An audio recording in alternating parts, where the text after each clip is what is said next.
6h27, aujourd'hui dans l'histoire, Wendy Bouchard. Nous retrouvons Franck Ferrand, aujourd'hui dans l'histoire. Bonjour Franck. Bonjour Wendy. Nous sommes le 28 mars 2016, mais vous, en quel 28 mars vous situez-vous ? Le 28 mars 1979, le jour d'une catastrophe nucléaire.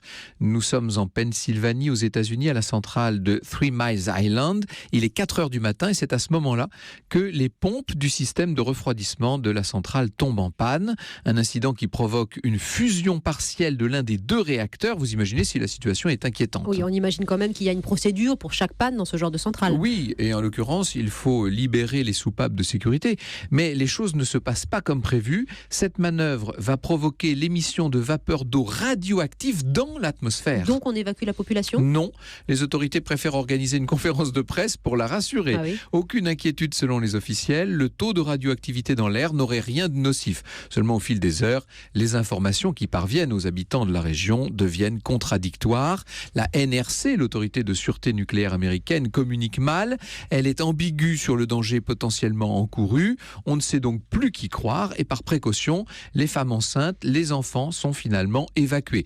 Alors évidemment, cette mesure n'a rien de rassurant. C'est bientôt la panique et même l'affolement. 200 000 personnes vont quitter la région. On est donc le 28 mars 1979. Est-ce qu'on connaît aujourd'hui exactement la gravité réelle de la situation ? Vous savez, c'est toujours compliqué de le savoir précisément. Les études sont contradictoires, mais l'accident a été classé de niveau 5 sur une échelle de 7. Ça vous donne quand même une idée. Il a totalement traumatisé l'Amérique. Le président Carter va devoir annoncer dans la foulée l'annulation des projets de centrales nucléaires en cours.